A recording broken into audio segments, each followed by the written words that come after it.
Morning.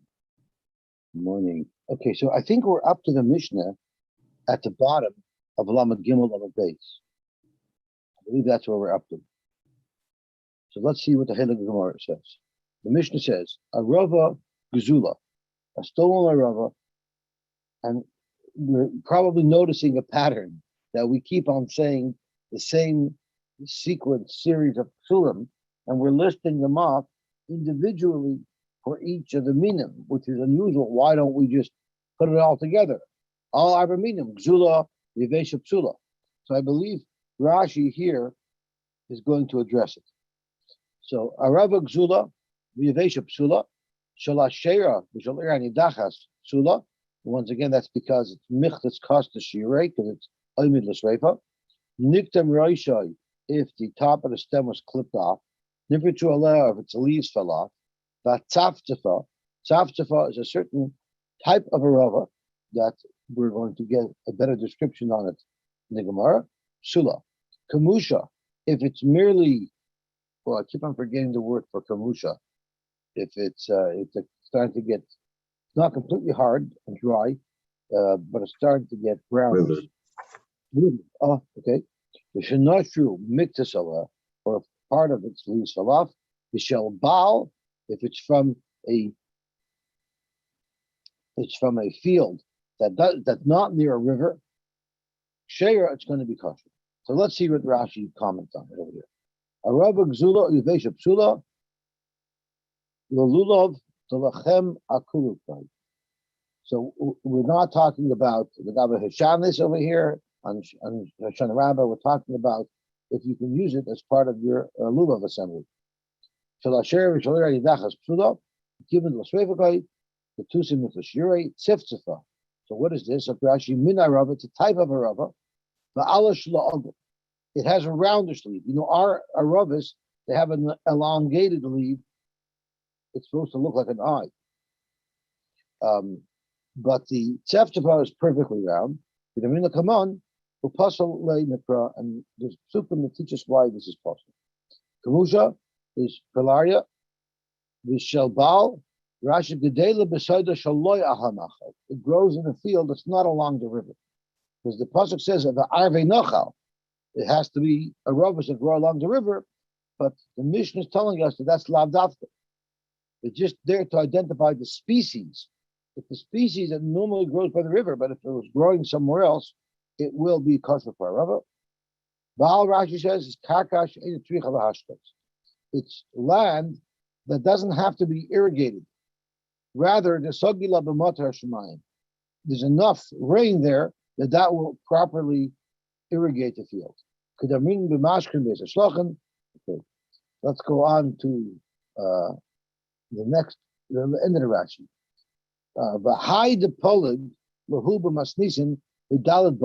Why was it necessary to have 4 Mishnayos and address each one of the minim individually when it could have actually put them all together? The Tani Lulav Vapanavshe, the Hadas Vapanavshe, the Chenarab Chen Esrik, the Lo Ira Vatani Lahu. And it doesn't say it all together. Because in each species of the Arba Minim, there's individual items that don't apply to the others.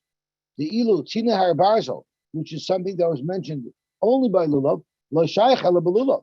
That's something that doesn't have a connection to that meaning. Or if there's too many berries, Lo Shaykh Ala B'Hadas. That's something that would only apply to Hadas. The Tzifzifa, like in our Mishnah, Lo Shaykh Ala B'Rova. Or the Kuma, which are issues that are going to be discussed by Esrig, Lo Shaykh Ala B'Esrig. Hilchach and Strichu Arba Bavi. That's why the Mishnah listed off the 2 cases.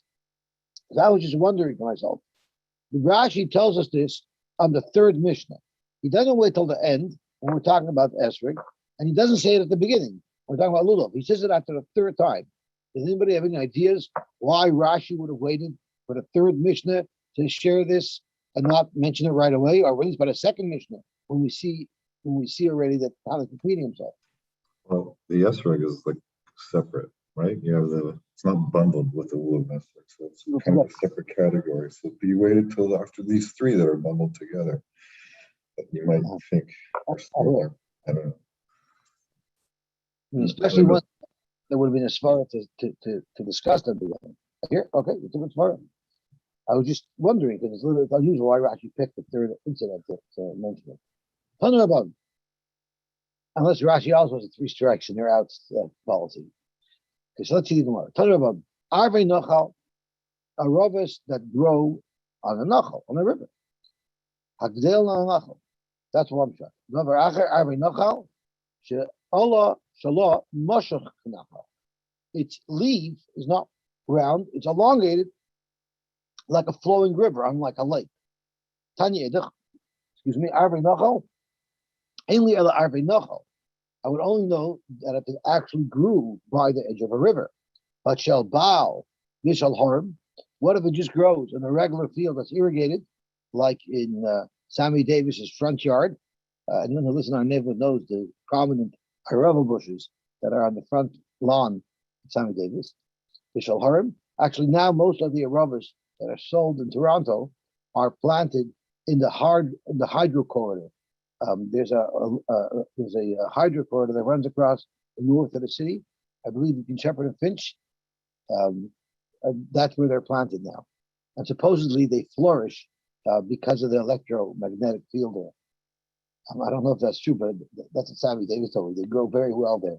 He got permission to grow them in the hydro corridor. He has an abundance of plants that he used to keep in Milton. And he actually had to transplant them all to the hydro corridor because the property in Milton belongs to one of the big retail grocers who decided to build a store there. So he had to move it. Anyway, Shal Baal B'Shal Harm, Minayin, how do you know if it didn't grow near a river? How do you know if those are still well? It doesn't have to literally grow at the Nachal. It just has to be that species. Let's see Rashi. That's the mitzvah to take from there. Umil shalbal ksher could come on. Moshach le'ago praku tzivtzava mishal harim arava shal harim v'lo tzivtzava. Avrimayim arvei mikamak l'motzon rabba. So the reason why we know it doesn't have to be at the nachal because this arvei which is being marba many different types of aravas. I believe that lechatchila we are supposed to try to get things that grow by a river. I believe. I'm not 100% sure. Zok to more weiter. Abba Shol says we don't learn that from Arvei. We learn something else. Arvei Shtayim. The reason why it says Arvei Nachal is not to include aravas that grow not by the river. Rather, it's trying to tell us that there's 2 separate mitzvahs for which we need to bring aravas. One is for the lulav, the Achas LaMikdash, and the one is to tell us that there's a mitzvah in the Beis HaMikdash to put the aravas around the Mizbeach. So it's referring to different mitzvahs. So basically, Abishol is saying we don't have a pasuk that tells you that the aravas don't have to be Arvei Nochal. The pasuk Arvei is telling you something completely different. Rabbanan who teach us from Arvei that it doesn't have to be Nochal, it can even be in a regular field. L'mikdash minolahu. How do the Rabbanan know it is a mitzvah to have aravas around the Mizbeach? But the more hilchas lahu. It's a halacha l'moshe Messina. Then my basim abechanan esher netiyos arava, which is what's relevant to us. And Nisach Hamayim are halacha l'moshe Messina. These 3 items are halacha l'moshe Messina. So just to briefly explain what esher netiyos are, the halacha is we all know during Shemitah you're not allowed to cultivate any land, and you're not even allowed to plow it in preparation for cultivation. But the halacha l'moshe Messina tells us that even before the Shemitah year, you have to stop plowing around the field. They would plow even if there were plants there, even if there's trees there, if there's plants there, it was good for the plants. I guess it aerates the soil. They would normally plow around it.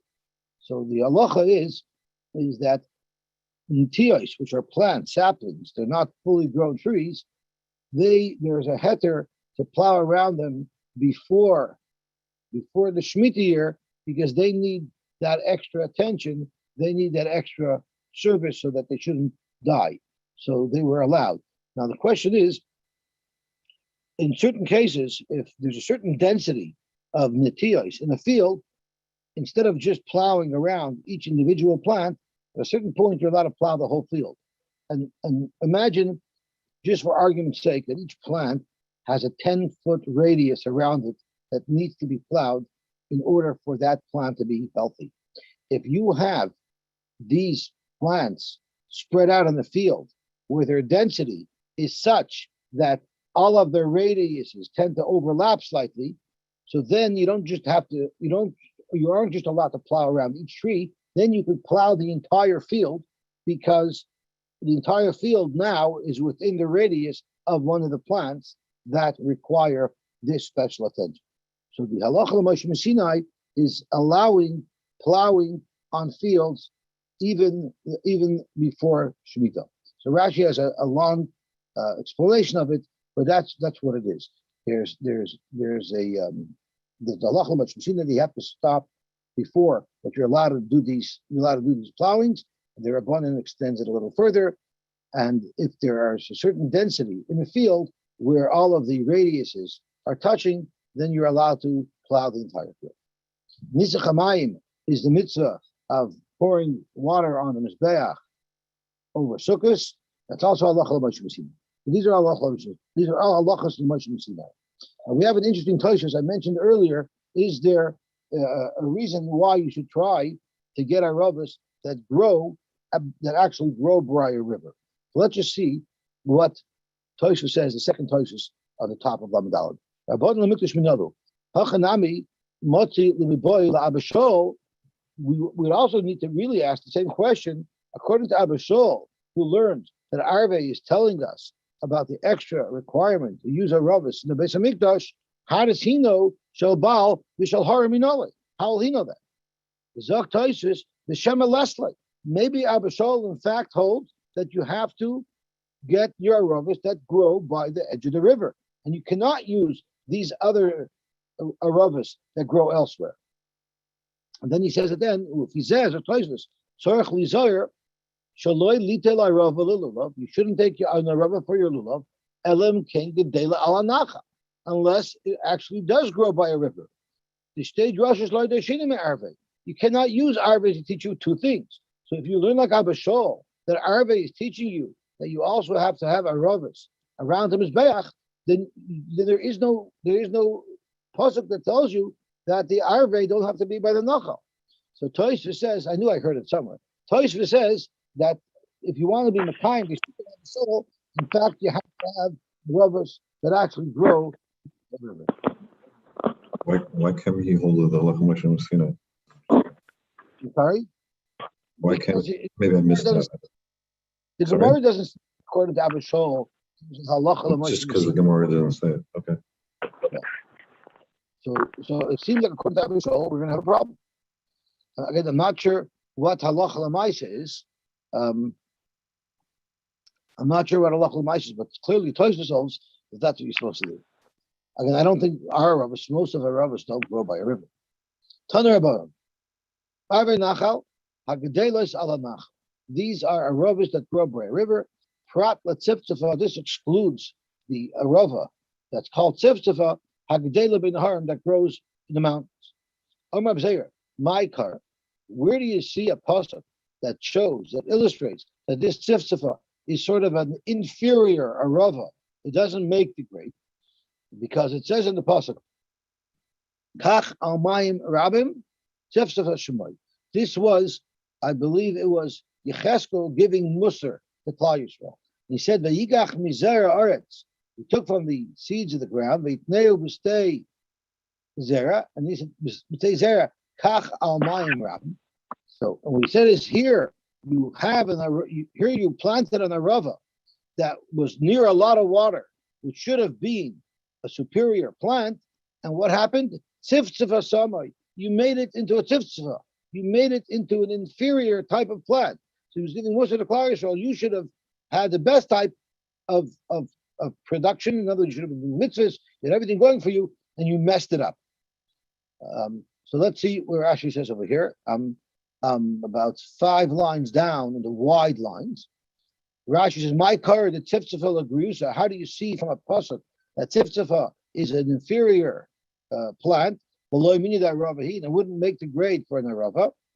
The Narbe Me'arve Mikomakim. It's not like an Arava that we can include it in the Arve, which includes other types of Aravas, even if they don't actually grow by a river. It says in the Pasach, Kacha Ma'im Rabim Tivsel Shemoy, Kedim Afarish Ravo, like Ravo will in a moment explain to us. Oisish and Nishrush, Va'achas Al Ma'im Rabim, a great Arava that was growing well in an area where there's tons of water. Nasa Tivsava, you should make it into a low-grade product. Almagriusa, you see that Tivsava is a word that you use to describe a lower grade of Arava. The B'teichacha name Arava Yecheskel, because this pasuk is talking about Yecheskel, who's a demolishing Klal Yisrael. So Amalei Abaye, how do you know to read the pasuk that way? That Kacha Ma'im Rabim, here it should be good, it ended up being inferior. Maybe what it means is V'dilma Perusha Kamafarish. Maybe it's merely explaining what Ma'im Rabim would produce. Kacha Ma'im Rabim, Ma'im Tivsava. So maybe in fact Tivsava describes an Arava that's high quality, something that grows where there's a lot of water. That's a Tivsava. Gemara, you wouldn't be able to touch the pasuk that way. Imkain my samai. It doesn't say in the pasuk Kachal Ma'im Rabim is a Tivsava or Tivsava Shumoi. It's called a Tivsava. It says Tivsava Samai. You took an Arava that should have been superior and Tivsava Samai, and then you made it into a Tivsava. Clearly, that seems to indicate that Yecheskel is saying that it's inferior. So that's how we know that a Tivsava is inferior, and therefore you're not allowed to use it as your Arava. Amar Bavo, Amar Kadosh Baruch Hu.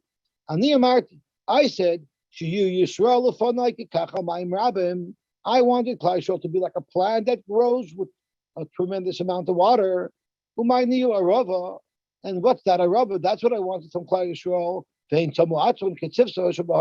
But they made themselves into an inferior type of Arava, which is not nearly what I had intended for them. So let's just focus for a second. Who said what?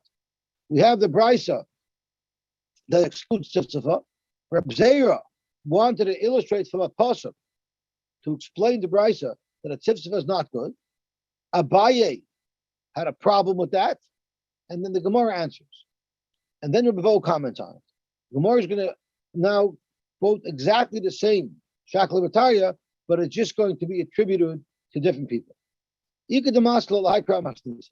are those who say that it wasn't Reb Zera who was explaining the Brisa and bring down the pasuk. The Brisa itself actually says that. So it says Kachal Ma'im Rabim Tivsava Samai, and that's actually the Brisa speaking, not Reb Zera. And Reb Zera's role was not to explain it by bringing this pasuk. Reb Zera was the one who challenged it, unlike earlier where it was Abaye who challenged it. Maskafal Reb Zera v'dilma Perusha Kamafarish Kachal Ma'im Rabim Ma'im Tivsava. And the Gemara answered back, Imkain Mas Samai. So basically, in this version, Abaye was not part of the conversation at all. It was the Brisa and Reb Zera.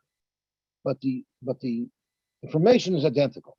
Amar Bavo Amar Kadosh Baruch Hu. Ani Amar Sheyi Yisrael Lefanai Kikach Hamayim Rabim. I want the Klal Yisrael to be like a plant that's growing in a great healthy area that's flourishing. Umayni Arava. And Klal Yisrael ended up squeezing themselves and messing themselves up, and they ended up being inferior. How do you know the features of the Arava to know that this is the one that you're supposed to use? There's a Tivsava, and this is the Tivsava that you're not supposed to use. Zokt the Gemara, Zokt the Brisa, several features. Arava, Kanishla Edad. The Arava has a reddish stem, at least at the beginning. Allah Shala, Mashach, its leaves are elongated. Upia Chalat, and the edges of the leaf are smooth, they're not jagged. Tzivtzifa, Kanishal Alavim, its stem is white. Va'ala Shala Agel, and its leaves are round. Upia Daimala Mangal, and it has a serrated edge around the leaf. Interesting to note, we have Aravas that don't have red stems, yet they're kosher. But the Brisa says these are the three features of Aravas, and one of them is a red stem. So Tosfos points out something very important. Tosfos asks, once it says the three features of the Arava, why is there a need to now list off the three features of the Tivsava? Any species that doesn't have the three features of the Arava is possible. So Tosfos says, in fact, you don't need to have all the three features of the Arava to be a kosher Arava. And that's why the Bryce had to list off the three features of the tzivtzava, because only if you have these three features of the tzivtzava, only then are you possible. But you don't need to have all three features of the Arava. Let's see Rashi. Let's see Taisha saying. So Taisha given the Pirish Shimane Arava. Once the Bryce already told us the three features of the Arava have a sogi, it should have been enough. Why did the Bryce then go and explain all the features of the Tiftafa, since it doesn't conform to the three features of the Rava? So we know it's not good. Ella must be Zoktoises lahachshir afsha ein by gimel siman melu. Even if you don't have all the three features listed in the Brisa for the Rava, it's still a kosher Rava. Like we'll soon see a species introduced later in the Gemara that does not have all the features of the Rava as listed in the Brisa, only a some of them. So that's why it listed off the three features of the tiftafa, because unless it has all those three features, it won't be possible. So that's an important thing to note. When the Bryce is listing off the characteristics of the Arava, it doesn't necessarily mean that the Arava is only kosher if it has all of these three features. So it can have one of the features of the tzipsa or none of the features of the tzipsa? It seems like if it has all three, it's not good, but it could have one. But if there's only three simanim. Right. So we're about to learn. If it has all three, it's a tzipsa. It's not an Arava. Right. You know, if it has all three, it's a problem. But if it doesn't have all three, it's probably kosher. So if the stem is green, but it's got rounded leaves and rounded serrated leaves, it would be kosher. If the stem is green, that's one. There's only three simanim. The color of the stem, the shape of the leaves, and if the edges are serrated or smooth. Correct. So what I will know for sure is in a moment the Gemara is going to introduce a serrated leaf that's going to be kosher. So that's you could have only information that I have. So it looks like best 2 out of 3. Could be, yeah. Could be. I'm not sure. Let's see the examples of the Gemara. Maybe it'll become clear. I didn't think to go through that cheshbon, but it's a good point. So let's see if we can get this figured out together. So let's see what the Gemara says. It says over here that the tifsafa, it's pia daimel, which means that it's a serrated edge. We all know that there's 2 types of saws. There's some saws that only cut in one direction because the shape of their teeth are such that the blade's only on one side of the protrusion. And there are certain saws that actually cut in both directions. A magal happens to only cut in one direction. So let's see what it says over here. This tifsafa is daimel magal, and it's possible. Tanya, we had a different brisa that gives us more detail on the type of serrations, if that's a word, in the leaf that will make it either kosher or possible to be in a row. Because we're going to do the magal kosher. If it's only, if it's serrated, but it only would cut in one edge, on one surface of the point.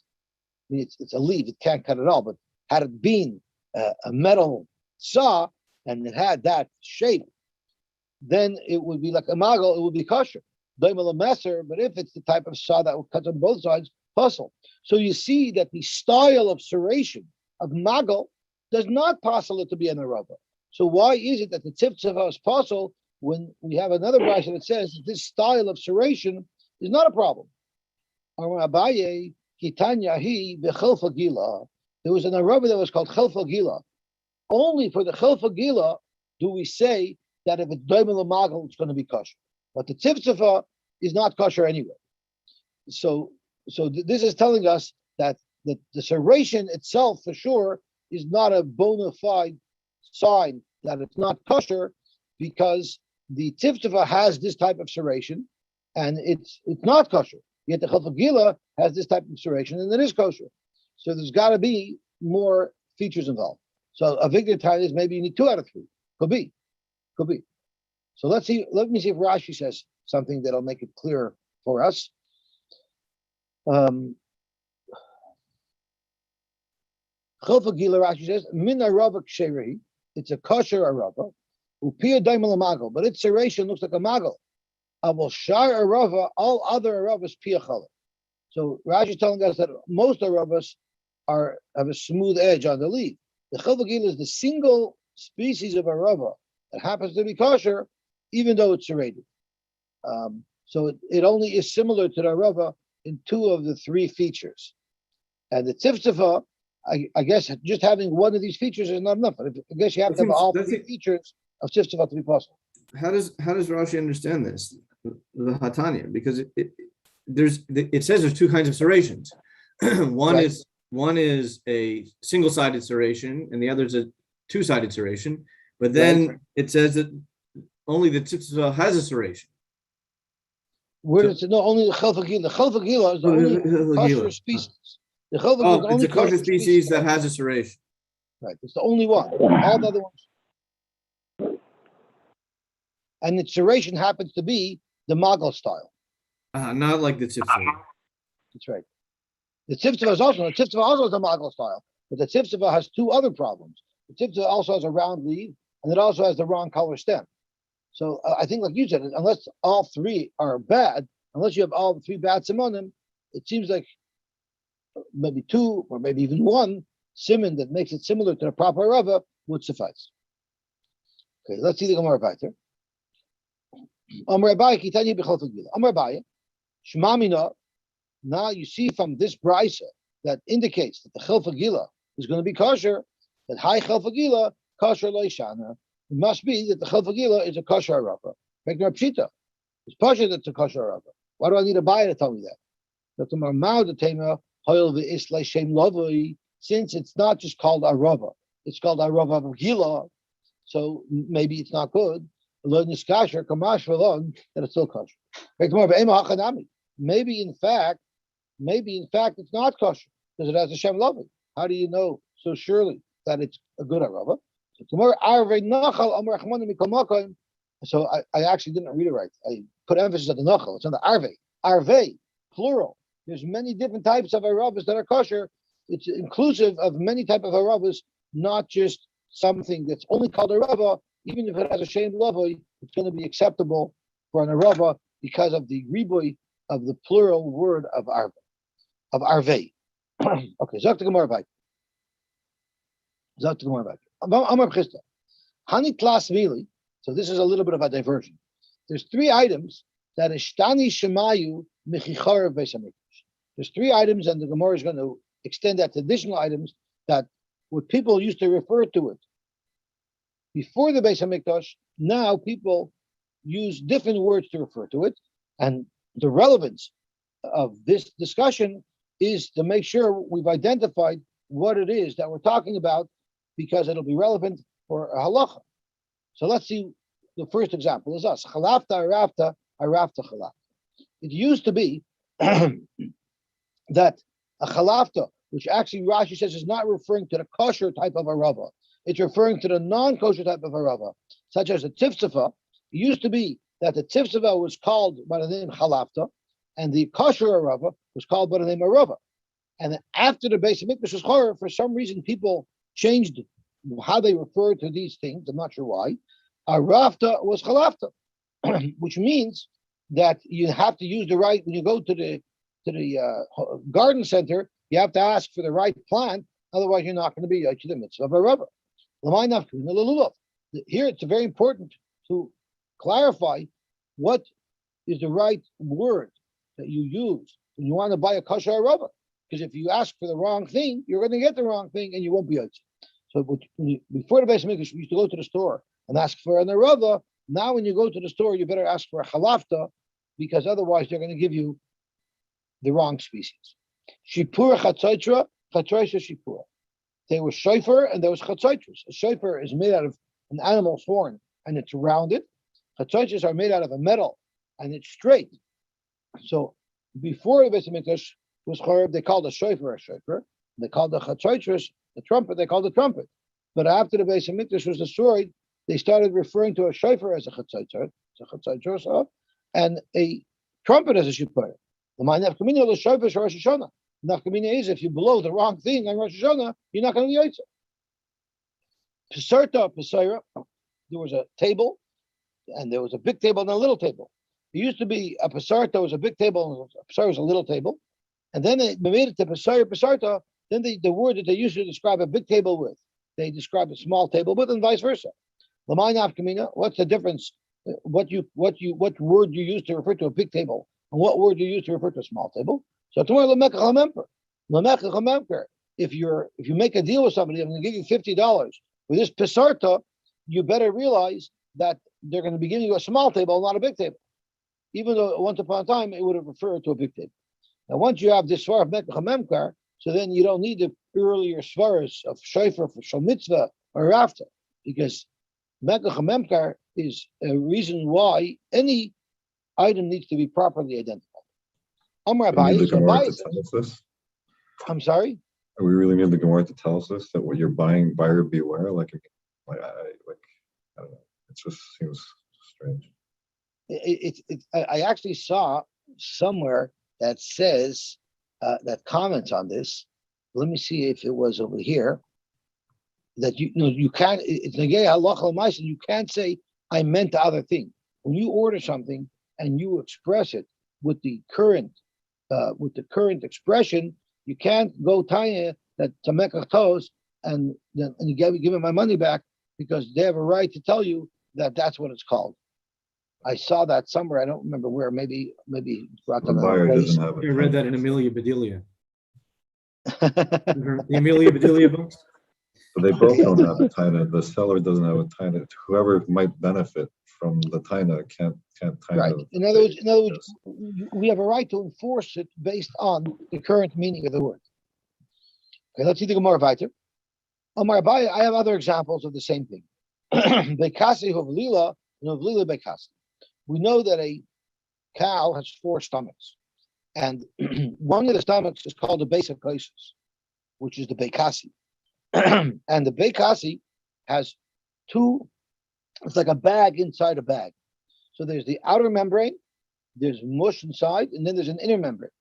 Now, normally, if the b'nei ma'ayim are nikav, if there's a hole that punctures the b'nei ma'ayim, it's going to make the animal treifa. Now, if you have one of the other stomachs, like the keres, which has 1 membrane around it, if it's punctured, there's a hole, and that will make the animal treifa. But the basic kaisais, since there's 2 different sets of membranes, unless you have a hole that goes right through both membranes, it won't be a treifa because it's not completely punctured. So there's a huge nafkamina in Hilchos Treifas where you find a hole. So at the beginning, a basic kosher was called Beikasi, like it should be called, and Novlila was referring to one of the other stomachs that only had 1 membrane that a hole through it would passel it. Now it's Uvlila Beikasi.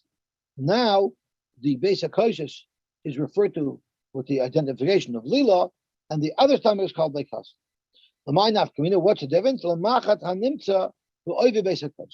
Nafkamina is if you found a nail or a needle in the thickness in between the 2 layers of the basic cases, if it's in the basic cases, actually, then it's not going to be a treifa.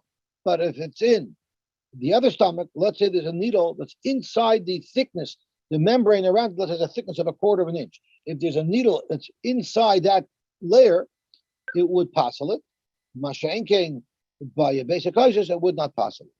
And you can see there's a long thesis on it that discusses exactly the conditions of when it's possible and when it's not. Thesis brings up that you find the actual needle in the animal, regardless it's a treifa, so you find the hole. So thesis gets into that. But I'll call upon them, depending on which stomach this hole was found, would have a huge nafkamina, halacha whether the animal is treifa. I'm a Rabbi Bar Yosef. I'm also going to throw one more similar wording issue into the equation. Bavel, Borsif, Bavel. They used to call Bavel, and there was another region nearby that was referred to as Borsif, and then they switched it around. Rashi on Amud Beis is going to tell us where the name Borsif comes from. L'may nafkamina, legitei nashim. We know we're going to learn soon in Maseches Gittin that if you brought a get from Chutz La'aretz, you have to say l'fanei nechtav u'l'fanei nechtam. The people bringing the get has to say we saw it signed and we saw it written. And the reason for that is because in Eretz Yisrael, A, there's Talmid Chacham, we know things would have been done properly, and B is if there's any error on the get and we need to verify the signature of the Edom on the get, there's people always traveling back and forth. But in Chutz La'aretz, A is that there's not Talmid Chacham around, so we need to know it was done properly. And B is there's not so many rides back and forth, so it's possible we may never be able to find somebody who will be able to verify the signature. Therefore, the people who bring the get have to verify the signature when they bring the get. So the question is, the Gemara said there that Bavel is a place where people learn, and it's a place of Talmidei Chachamim. And therefore, if you bring a get from Bavel, you don't either have to say B'fani Nechtav or B'fani Nechtav. Bavel was like Lakewood. There's a lot of Torah there, and there's always rides back and forth. So it's easy to find somebody who will recognize a signature. But Borsif was not such a place. Rashi says Borsif comes from the name Bor Sheshafu Esmeimov V'Lo Beiklum. It's like a bar that was once full of Torah that got drained out, and now there's nothing left of it. It's similar to all the communities that are being depleted because everyone's running to Lakewood. So all the other communities of the world, like Toronto and Chicago and Detroit, are starting to become Borsif, and Lakewood is becoming Bavel. It's a mixture of people from all over the world who move there. So being that these names changed, you have to know where you're bringing the get from to make sure it's a get that might not need the B'fani Nechtav or B'fani Nechtav. Tosfos stresses that we're not talking here about regions, we're talking here about cities. The Tosfos says here at the end of Tosfos, Lo yitachin de Bavel Ushem HaMedina. We cannot be referring to Bavel, the country, to the Min Eretz Yisrael Isla Bavel. So in that context, Kedushin, Bavel was referred to as a country. Arheichne Bavel, because the Enkaishin Shem HaMedina beget Elo Shem Ha'ir. You only write the name of the city in the get. So therefore, we must be referring to cities with those names and not regions or countries with those names. You need to have 3 adasim, which is what we do. And now, but he also says, afilu shnaim ketumim, even if 2 out of the 3 hadasim are clipped, so the Gemara is going to ask, if 2 are ketumim, that means they're puzzle, which means you only need 1 hadas. So why is it that the Shmuel says 3 hadasim if 2 of them are allowed to be ketumim? The Gemara is going to say that Rabbi Shmuel, in the beginning of the Mishnah, said shlosh hadasim, and then in middle of his comment, he changed his mind that you only need 1 hadas. So therefore, he stuck in afilu shneim ketumim because I changed my mind. You really only need 1 hadas. From Tarfenheimer, afilu shloshtan ketumim. All 3 hadasim could be ketumim. Obviously, Rav Tarfon holds that you don't need hadar when it comes to the hadas. Rabbi Kivaimer, Kashem shalul v'echad ve'ashuk echad kachados echad v'aro achas. You only need 1 of each. Tanya, Rabbi Shmuel Omer. It says pri eitz hadar, and Rashi says because it says pri word number 1, eitz word number 2, hadar word number 3. No, I just botched this up terribly. I apologize. Pri eitz hadar is singular. Echad. Kapos tamarim. It's written without the vav. Echad. It also means 1. Anav eitz avos is where Rashi says. Anav is 1, eitz is 2, avos is 3. Anav eitz avos is shloisha. And arvei nachal, it's plural, we say it's shnayim. Vafilu shnayim ketumim. So this is going back to the hadas, but Rabbi Shmuel commented that out of the 3 hadasim, vafilu shnayim ketumim ve'echad she'ein ketumim, it'll be kosher. Tarfon Omer, shloisha vafilu shloshtan ketumim, like we said, the Tarfon holds that a hadas does not need hadar. Rabbi Kiva Omer, Kishem shalul v'echad ve'ashuk echad kachadas echad v'ravach. Amulay Rabbi Eliezer.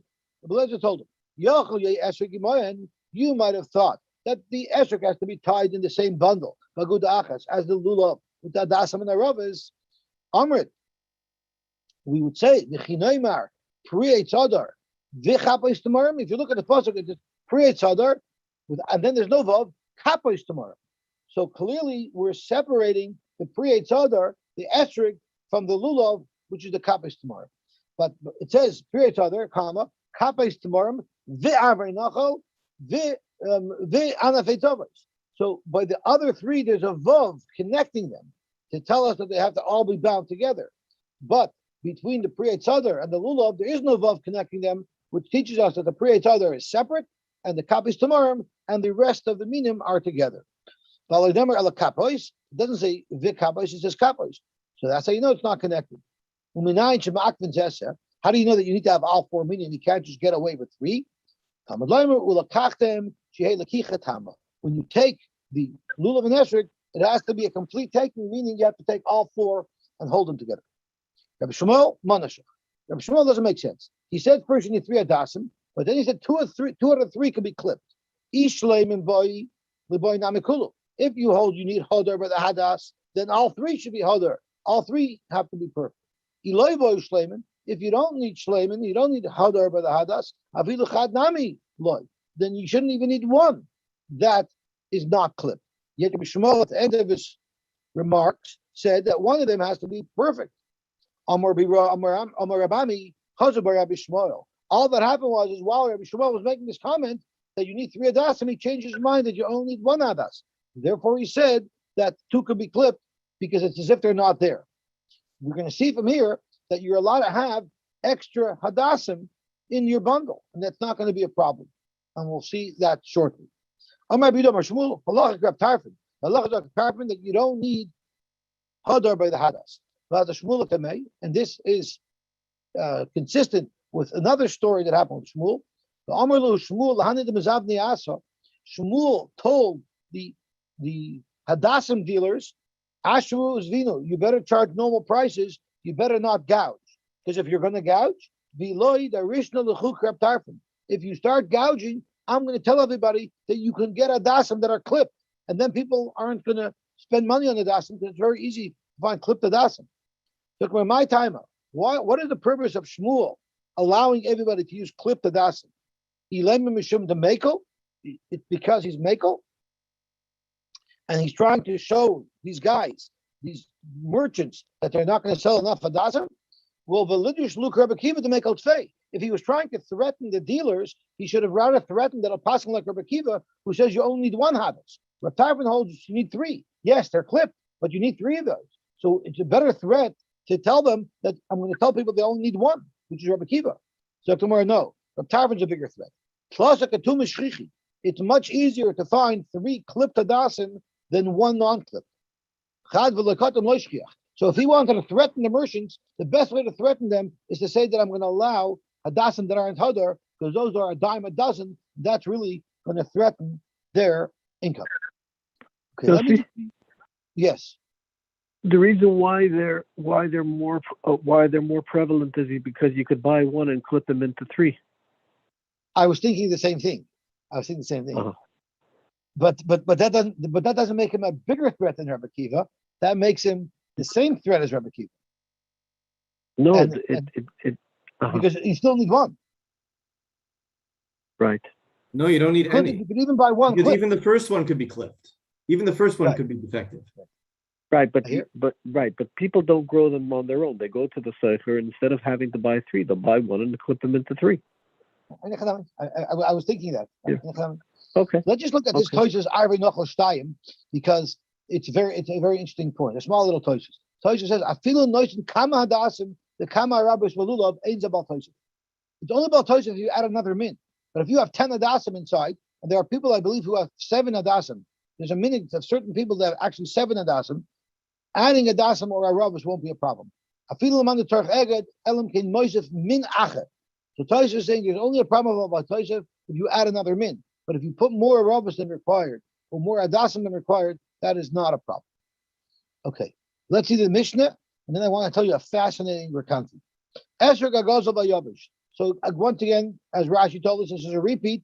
It's only going to be repeated because of specific halachas that are only relevant to Esher. Esher Gagozal Bayabish Pasal. Shal Asher V'Shalom Dachas Pasal. Shal Orla Pasal.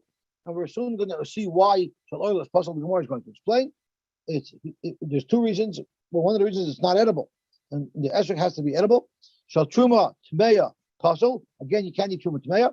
Shal truma tahira. If it's truma tahira, which is edible, lo yitel l'chatchila, you shouldn't use it, and we'll soon see in the Gemara why. But vim noto kosher. But if you use it, it'll be kosher anyway.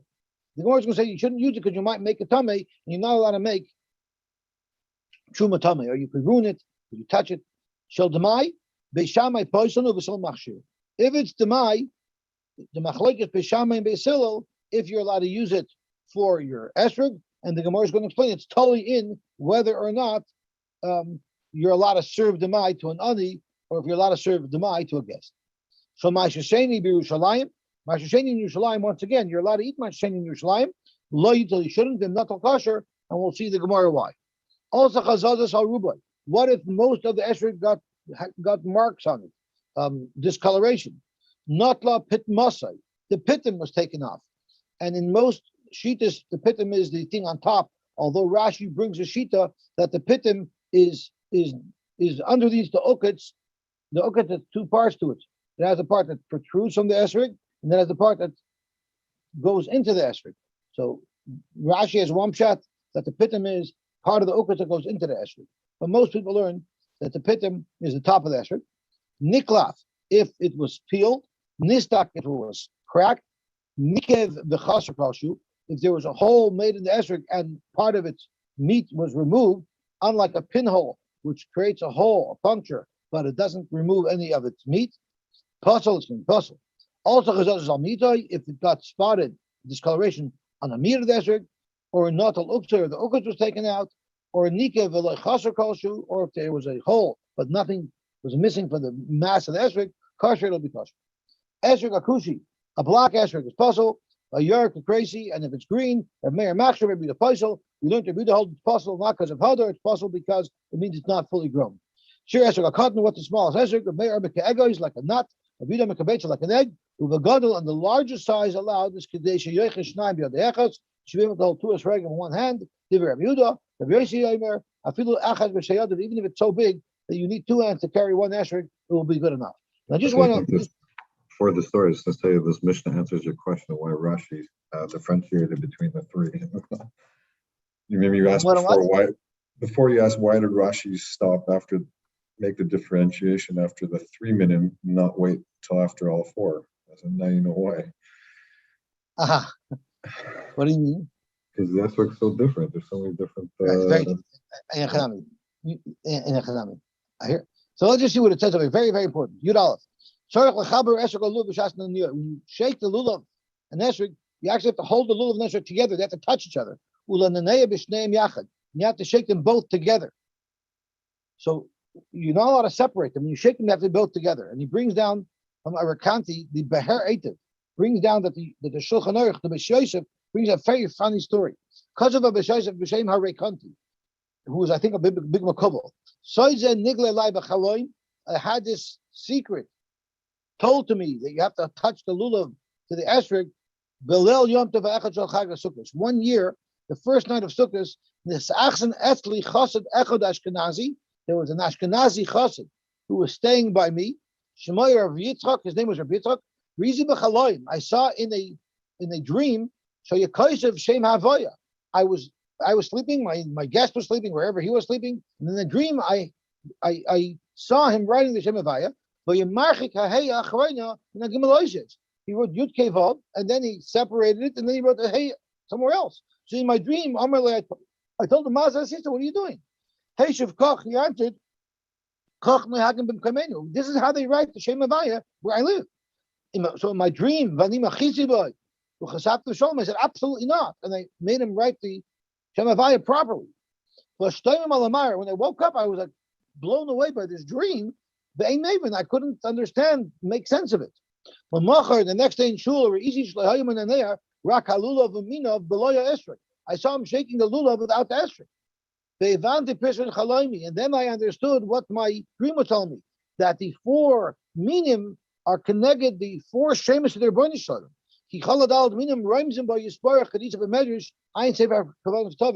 So we have to realize that when we're shaking the lulav, each species is part of the Shem Havaya. So we have to understand there's a lot of deep meaning in the Arba Minim. We have to realize we're playing mamish with fire, we're playing with mamish with Shem Hashem. Okay, let's stop here and we'll bring Mamish Hashem tomorrow. Shkoyach.